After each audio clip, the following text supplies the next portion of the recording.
Previous Festival of the Unexceptional champions. Round of applause, thank you. So, one at a time, I would like you to introduce yourselves, tell everybody what car you won the festival with, and what you have done with your trophy. Now, I really hope that they haven't been put in the loft and they're gathering dust, but I advocate honesty. So, please, gentlemen, introduce yourselves, your cars, and where your trophies are. Please do. I'll start. My name's John Coupland. Hello. My car is the Proton 1.5 GL Black Knight.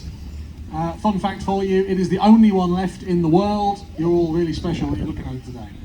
What have I done with my trophy? It's in a bookcase in our front room.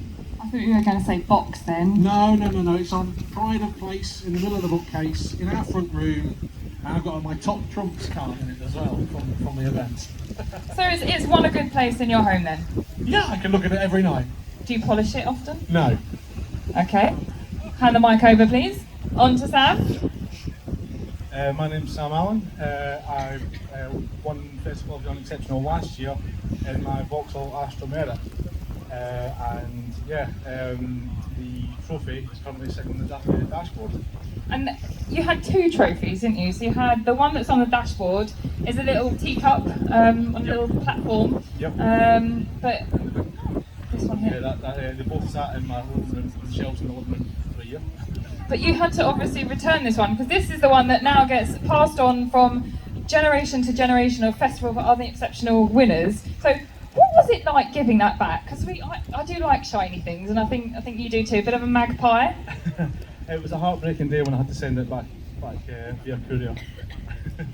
And you won last year, didn't you? Yeah, last year, yeah. So how does it feel to be passing on that privilege to somebody else?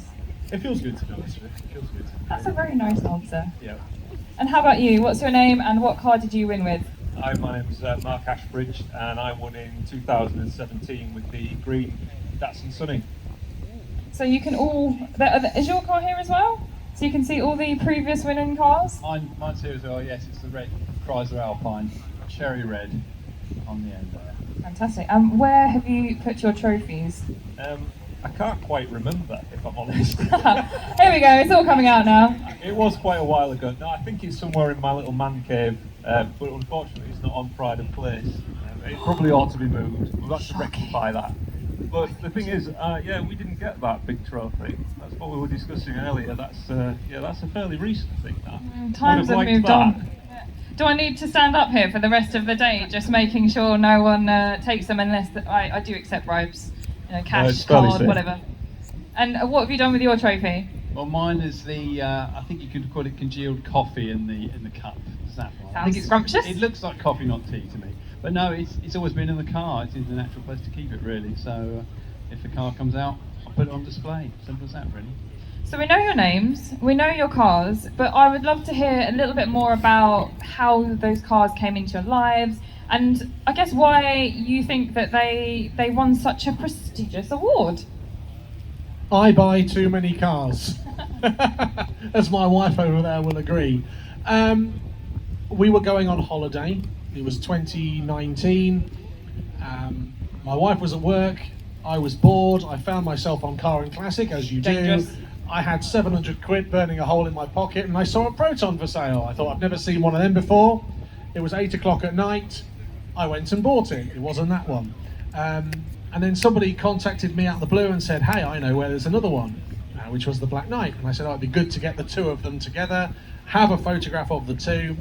Turned up, old guy. Photograph. You know Nice. the score. Turned up to have a photograph with my debit card in my pocket, and said to the old guy, hey, do you want to sell that car? And he was like, yeah, I'm getting on. I've got too many cars myself. Absolutely. So I drove it home. And from there, it sort of spiraled. How far has it spiraled? I think we're on number 18 or 19 in the collection at the moment. No. Yeah. Do you live in a castle with large grounds Well, such as this one? We live in Lincolnshire, so we've got abundance of space, aplenty. The only thing we do have to play in the morning at the moment is what my wife calls scrapyard Tetris on our drive. Oh, poor if she cars. wants to get her car out. But that's how the Black Knight came to be, and I didn't realise at the time just how special it really was until I contacted a guy who used to work for Proton. He went to work at Lotus and said, "You do know that's the last one like ever." So yeah, it was something that I thought, well, I've got to look after that car then and take hold of that torch and shine bright with Proton torch. And I'm kind of a big advocate for Proton now. There's a few here that have come through my collection today, and they're like children coming home. But I vet people heavily before they buy them from me. But I find them. What save criteria them. do you judge them on? A lot of people like to bang erase them. A lot of them were destroyed because they were bang erased. Very controversial, that. Exactly. So I firstly make sure that they're not a bang eraser. What are they going to do with it? Are they going to enjoy it? Are they going to preserve it? And yeah, the fact that there's a couple here today is a testament, I suppose. But what is it? Obviously, it's a very rare vehicle, but is there anything in particular that you feel gave your Proton that winning edge? I think the fact that it was totally original, it hadn't been touched up, that it had been underappreciated for so long, and actually, you know, with no disrespect to any owner, you go to car shows and there's a lot of TR6s and things that have been looked after and restored because people like them. I think Protons were pretty much forgotten. They were the ultimate street furniture back in the mid to late 90s, and they've all since disappeared. And how about you, Sam? Yeah, well, my Astra, I sort of first baptising it about 10 years ago, roughly about 10 years ago, and it was sat on a driveway across the road from my dad's house, and I noticed I've never seen that there before because most of the time it was kept in the garage. Caught my eye. Yeah, you don't really see all that many of them as you used to. It was 3-door, it looked really clean. Being the big geek I am, I looked up MOT history, had like 30,000 miles on the clock. The last car's just rolled in. The very last car has just rolled in. Put a note through the door. Fast forward several years, I eventually did. But this time, the owner had run into poor health and gave up driving. And he actually just stuck the car in the driveway. He sat there for about 18 months. I put a note through the door. He phoned me about an hour later, like delighted. And yeah, made a deal and bought it and then spruced it up slightly. It was a bit, as red Vauxhalls do, it went a bit pink. It wasn't too bad, but he Didn't fancy keeping it like that? Yeah, I didn't want the Vauxhall Racing pink. I wanted to bring back the flame red. And I could see it was like really solid in all the right areas, and it was never, amazingly for a Scottish car, it's never had any welding, doesn't need any. And yeah, I just spruced it up, and this has been the fourth time at the Festival of The Unexceptional. The first show came to 2019. I think it has to be applauded, everybody, that you actually drove down from Edinburgh, and that's the fourth time you've done that to come to the festival, and that's we like that effort. And I have to say, this event has gone international. We've got people here from Portugal, we've got people here from the Netherlands, Spain. Even if you're local, the effort that everybody puts into this is astounding and very humbling. So applause to everybody else out there. But what do you think gave your car the winning edge last year? I don't know. I think it was like largely to do with the fact it's a base model. It's got quite a nice story attached to it. It's a base model. You know, there's a sort of niche market for base models. You know, somebody actually saving a base model. Even more so the fact it's not been stripped and turned into like a GSI replica and all that sort of thing. You know, I actually went out of my way to keep it looking original. I think just the fact it's a base model that's been saved. Really, I don't know. And how about you? Tell us about your car. Well, this is actually the second Sunny that I've had, so there's a lot of nostalgia for these cars. I mean, I grew up in the 80s when they were everywhere, and I love Japanese cars, but there's something about these that it's just a nice little car. It does everything that you ask of it really, really well. The other one that I had, it was an everyday car. It wasn't in such good condition. When this one came along, I jumped at the chance to get another one, especially with it being an early one as well. So it's still Datsun badged. It's at the crossover where the branding changed. It's a nice spec as well, and it's just a great little car. There's nothing fancy about it in the way that it does anything, but it does it really well, and that's what I like. is there something as well, I'm reading into this possibly, but the fact that you grew up seeing these cars on the road, is that something to do with why you decided to buy one? Yeah, definitely. It's it's that era of, you go into school, you remember the cars that you saw every day, the cars that you looked at in Autocar and Car Magazine when you were reading them, and it's all nostalgia, and I think that's the same with every generation who have specific cars. It might be a car that their parents or grandparents had. And it's just what was there, as we've said before, what John said about street furniture. That's the big appeal, I think, really. And how about you, Guy? Tell us about your car story. Well, I acquired the Alpine in 2018. I've already had a large car collection, so I didn't really need another Alpine, but I was offered it via the Simca Talbot Club, which I'm heavily involved in, and it was one owner, 50,000 miles. It was free on the basis that it got restored, put back on the road, because the previous owner wanted his personal number back. So we thought, well, it's one owner, low mileage, how bad can it be? So it got delivered to us, and when we looked at it, it came from Middlesbrough. It was, put it this way, I've scrapped several cars which were much better than that one. So it was a labour of love. It was dreadfully rusty. But we had all the panels in stock, because that's, we get involved with those cars. So it's had, I think apart from the roof and one rear wing, every panel we had to replace. So a massive job, full restoration. My friend Stuart Wade, who is the talent, he owns it. He did it all, painted it himself, all done at home. We did it because it was the oldest Alpine left, simple as that really. But I mean, if you looked at it, you could never really justify doing it, and I think that's probably why it won, because it was a very unlikely car to restore to that kind of standard. And the thing that really made it was we managed to find 2 meters of the original nylon cloth material in France, and I actually had it retrimmed. That's the only thing we actually had done elsewhere, so it looks new inside as well as outside. So it's a real team effort then? Completely, yeah, that's right. That's quite remarkable. And was this, did you win in 2018? Is 2018, that right? that's right. And that's when you yes. acquired the car as well?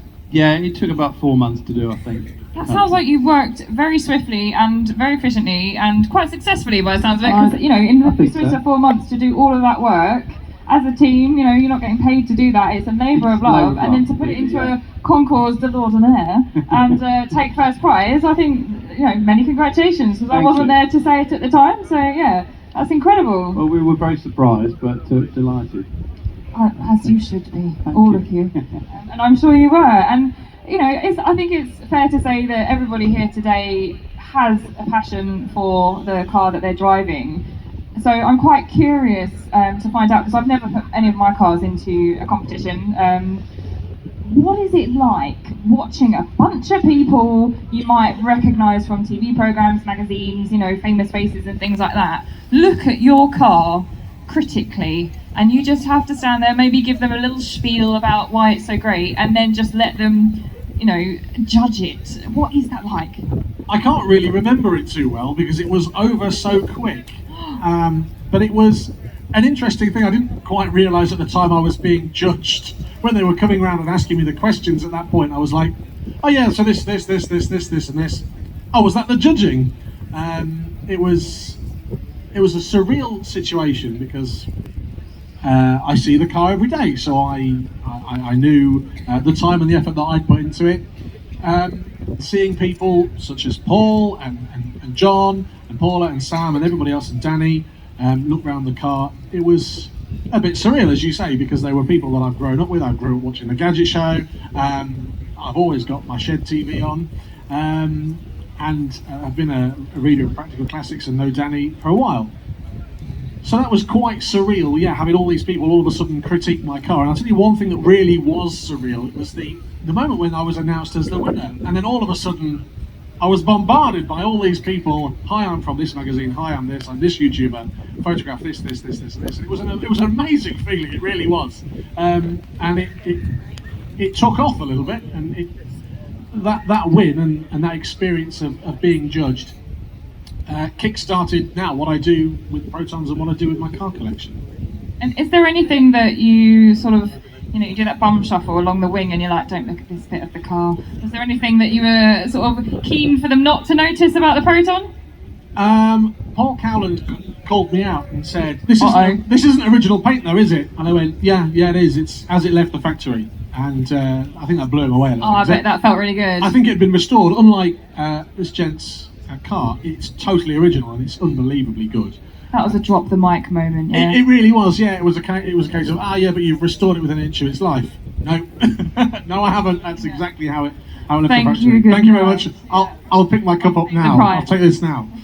No, but it was a good feeling. There wasn't really, there's not really anywhere that I would stand in front of it and go, no, don't look at that. It surprised me. Yeah. How about you, Sam? What was it like seeing everyone critique your car?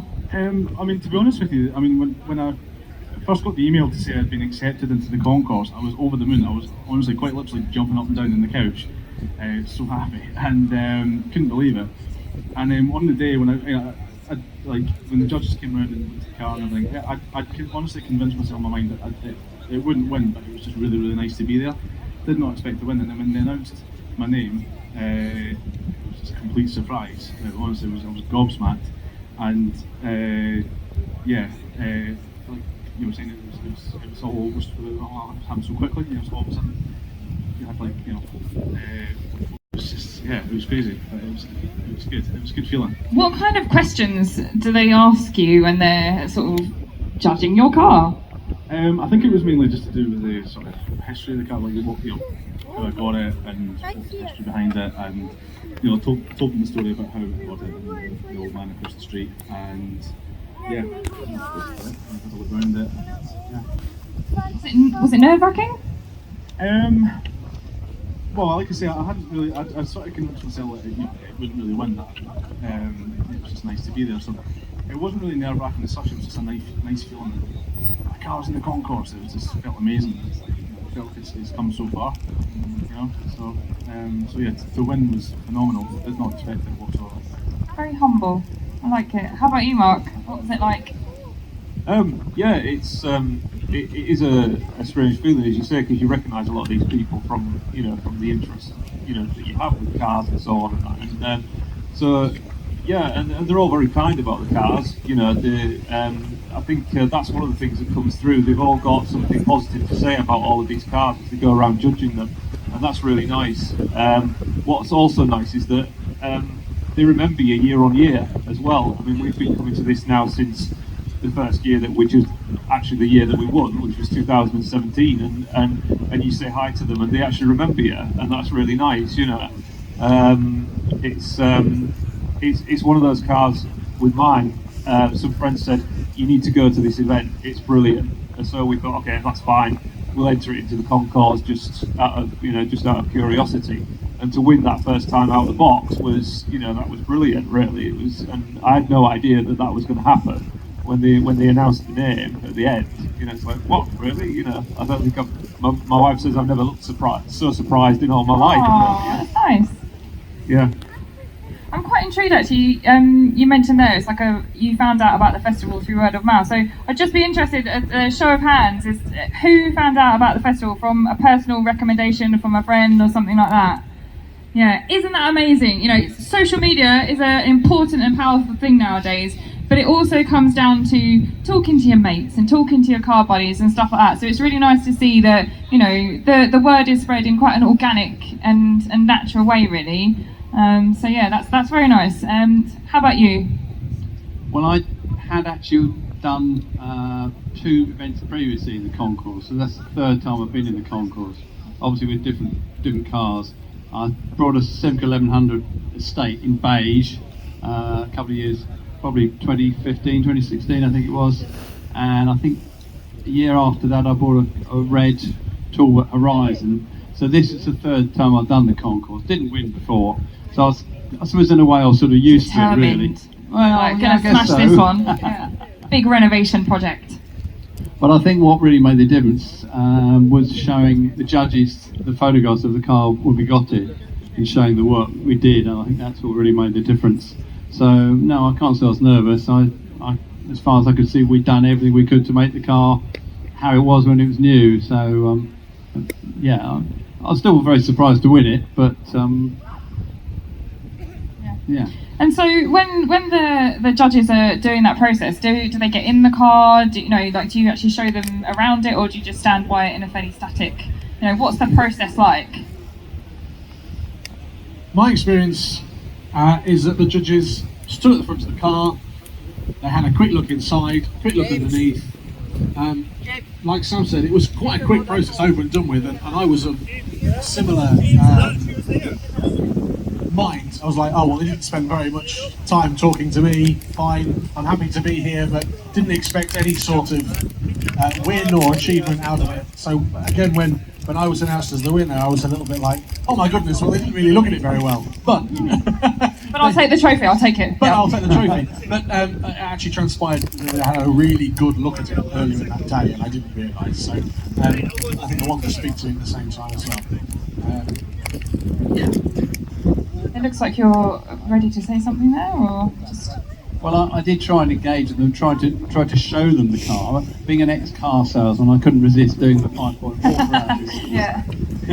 So yes, I thought the more I showed them, the more they could see the work that went into it, and I guess it worked. So I'm giving away my secrets now, haven't I? A little bit, yeah. But I mean, as you all know, I'm quite fickle and will accept bribes for said trophies on the table.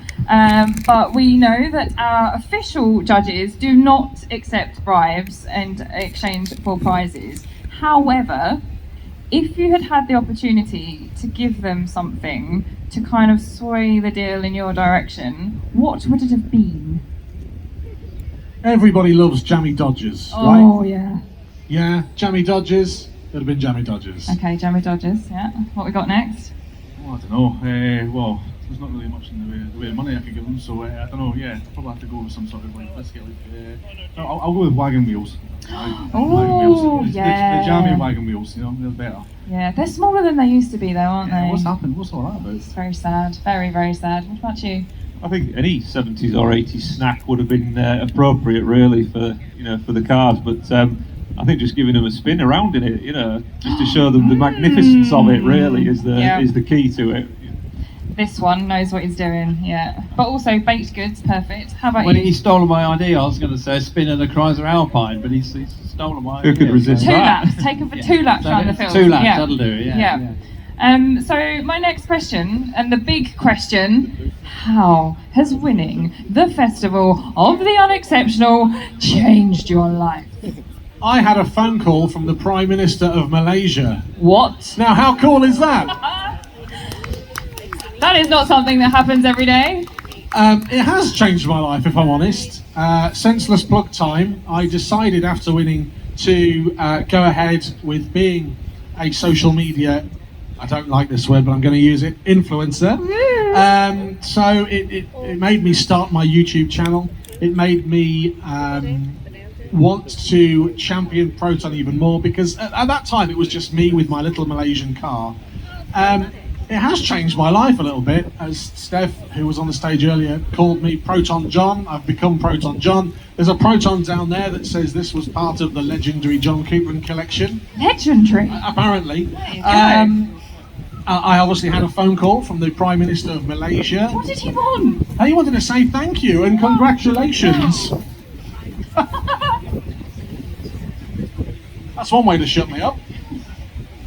He wanted to say thank you and congratulations for championing the car, because the Malaysian people are very proud of their little Proton. The poor trophies. Oh no. I'll look after that. Oh yeah, big pockets. Yeah, it has become a nice thing that people now associate the car with me, come to me for advice. I do now on my YouTube channel, check it out, John Coupland, champion the Proton and other unloved cars, and I'm now looking for another winner. Oh, so you'll be back in the concourse, you think? Fingers crossed. Okay, and I do know that a few experiences came in your direction from the win, so could you share some insight on what happened next? Absolutely. So I was contacted by Adam, who is the event's organiser. I can safely say I'm the only person who has ever had a Proton in the RAC Rotunda. Now that is cool. On Pall Mall, yep. I got prime centre of London parking for 2 weeks for free. I don't think there's many people in the world that can say they've had a car at the RAC Rotunda. So for me to say I parked a Proton there was, life-changing. That is and quite an amazing achievement. representation for this scene, isn't it? What an accolade. There's a wonderful photograph of my car, and then next to it, not at the same time, is the James Bond Aston Martin DB5. So to know that I've had a car at the same place where James Bond has had cars, and there's been really rare Ferraris, F1 cars, and all that sort of thing, really prestigious cars. To know that I was asked to put the car there, that really was a humbling moment. Yes. And I've been, like Sam, interviewed by lots of different people, just trying to get my own Dave channel now. Well, Dave not programme. all of us can do that, but yeah. I'm on a new classic car restoration show. It's called Repair Lot, 6 PM on Sundays on Dave. Watch it, please. Sam, how did the win change your life? Oh, the phone's never stopped. I've been rubbing shoulders with A-list celebrities and all that sort of thing. I feel like Maureen from driving school, you know. But I'm only joking. It's not, I've not got quite a cool story as John, but I've been recognised a few times. One particular time I was sitting at the traffic lights near my house, and an electric Fiat 500 pulled up next to me, honked the horn. I thought, who's this? Is that the car that won Festival Of The Unexceptional? I was like, aye. Yeah. So yeah, it's just been recognised a few times, and people come up and speak to me. But it's been nice. So how did you celebrate? Because obviously you had quite a journey home. So did you stay over? What did you do that night? I mean, did you drink cider out of your trophy? You know, is there a bit of residue of it in there still? You know what? Regrettably, I didn't actually drink any drink out of the trophy. There's still time. No. I got very, very horribly drunk that night. Yes, to tell that. But and we stayed until the Monday because we're travelling so far. We usually stay Friday to the Monday, and it's, yeah. But regrettably, I didn't drink out of the trophy. Well, we can still do that. Sort that out afterwards. And what about you? What was it like? How did it change your life? I don't think it has really. That's the problem. I've not got any cool You don't know where your trophy is either, do you? No, I don't know where So it hasn't changed your life. You don't know where your trophy is. I'm letting the I slide think that's down, quite aren't on I? theme, though, isn't it? I'm Really? letting the slide down. No, I think the car does get recognised certainly. I mean, any car that's here that's been on a channel that's been in the concourse. They're well-known cars. They do get recognised, and it is nice when people come up to you and say, "Oh yeah, I remember that. I've seen that before." I think what it does is it's probably made me prouder of the car. You know, it's always been a car that I've cherished, but up until that point, you know, it was just my little car and that was it. But yeah, I think I'm quite proud of it, really. Yeah. I'll tell you what we did to celebrate on the day when we won as well. It was very appropriate to the whole scene. There was a bunch of us with all our Japanese cars, and we went to the little chef outside Silverstone. Yes, I love a little chef. And we had a slap up big Olympic breakfast at the Silverstone Little Chef. Amazing. Did you have what they call the donuts with the cream and the nuts and the chocolate sauce? Do they still do those? No, we didn't. No, we just a traditional 70s fare. Keeping it real. Yeah, I like definitely. it. I mean, how many little chefs are there left? Is it still there? It's like the Wimpy Bar. I think there's like 3 of those. Southend, Cheshunt, where I'm from, there's only a very few, and it's like a real, like you have to go on that special journey to have your Wimpy, but that makes me sad about Little Chef. Yeah, because they used to get the little lollies in the till, didn't you? Anyway, I digress. Talking about snacks. How about you, Guy? How did it change your life? And I've got to be honest again, it hasn't changed my life particularly, because as soon as we finished that one, we just got on to the next project, really. And although I've used the car quite a bit, I've got a lot of cars, so you know, it's probably only been out half a dozen times since then. I've got a big collection, and they all need using, so it sounds like you like to keep yourself quite busy with your projects. we're then. busy, yeah, there's always something on the go, that's right, yeah. So it's just nice to bring it out again. It's not been out for a little while.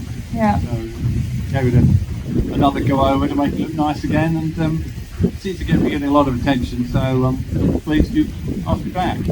So as previous winners, you are very well placed to give people some advice. So for people potentially out there who would like to enter their car into the Concours de l'Ordinaire in a future year, or perhaps someone who's sitting there that's got a car out there today, what advice would you give them to either prep their car for next year or to prep themselves today for potentially winning? How you handle the fame, or what would you like to say to them? So I'm in no way, shape or form the right person to judge anyone else's car, but I think the spirit of the festival and the spirit of the concours is not to have it shining within an inch of its life with forge hoses and bits and pieces that it didn't leave the factory with. So if you're going to find it and it is factory standard, brilliant, excellent, maintain it, make it good, but don't make it better than it left the factory. What are people going to look for? Base spec models, things that are underappreciated survivors, which is the moral of the festival, really. Find something that you think, actually, we threw all them away, where are they now? As opposed to, we have restored most of them and they're all still out there. That's what I would say. That's what I would be looking for if I was a judge. I'd be looking for something where I'd go, I've not seen one of them for years. Oh my goodness, look at the blanking plate at the radio. It was an optional extra. Look at the blanking plate where you didn't even get an aerial. 12-volt lighter adapters were an optional extra. Oh my goodness, it's got the original wheel trims. That's what I would be gushing over if I was a judge. And enjoy it. Enjoy the whole process. And the whole point of the concourse is your car has been selected. Excellent. But just enjoy it. As Sam said, I've thoroughly enjoyed being the festival winner. Yeah, I play on it a little bit. You are. You're not an air quoted. You are a winner. I know, but I like to be humble with it as well. Goodness me, enjoy it. It's brilliant. What about you, Sam? What advice have you got? I must say I agree with John. If you've got a car, if it's like stand up, it's just how it was years ago. Nice to stand up. And if you absolutely love it, so baby, why not enter for concourse? It's a really good feeling getting selected for concourse. As I say, I was jumping up and down the couch, and like you were saying, just enjoy the day, just enjoy being there. If you win, it's a bonus. If you don't, it's just nice to be selected.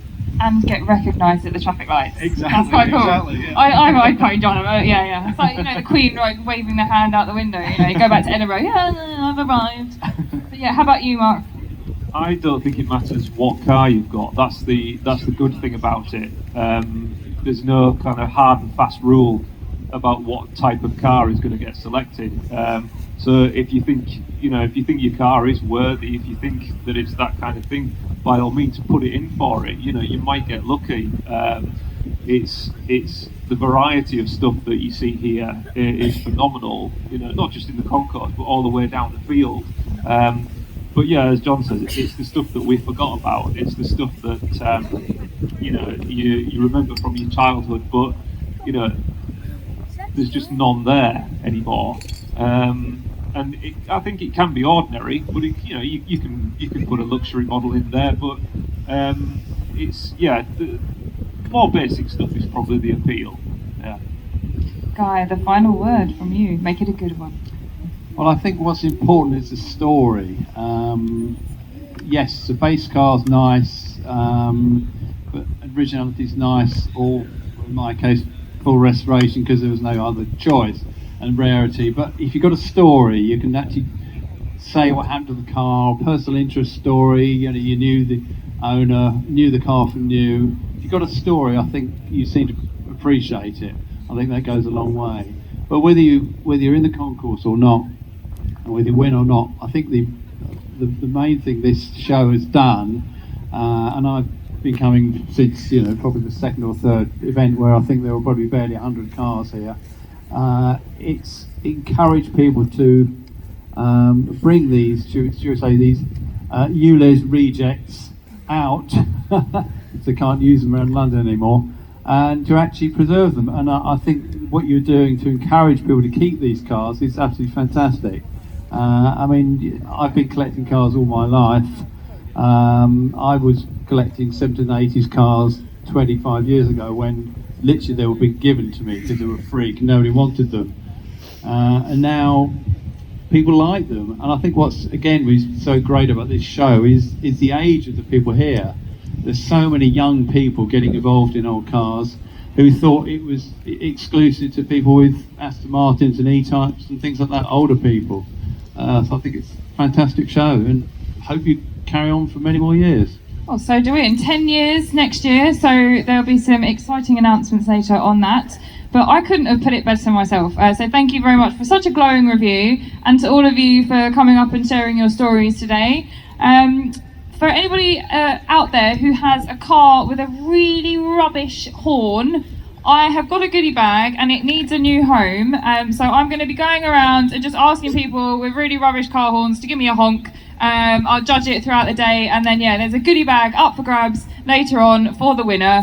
So come and find me, take me to the car, and I'll have a little listen.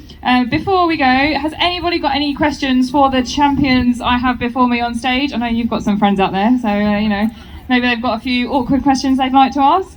But if not, thank you very much for listening in. Thank you for coming up on stage. And we almost got attacked by that sheet. I will be closely guarding these trophies. But if you'd all be happy to share your experiences today, you can find us on Facebook, Twitter and Instagram, Hagerty UK, with hashtag FOTU, FOTU. Share your experience, share your stories. And thank you very much for joining us, and enjoy the rest of your day.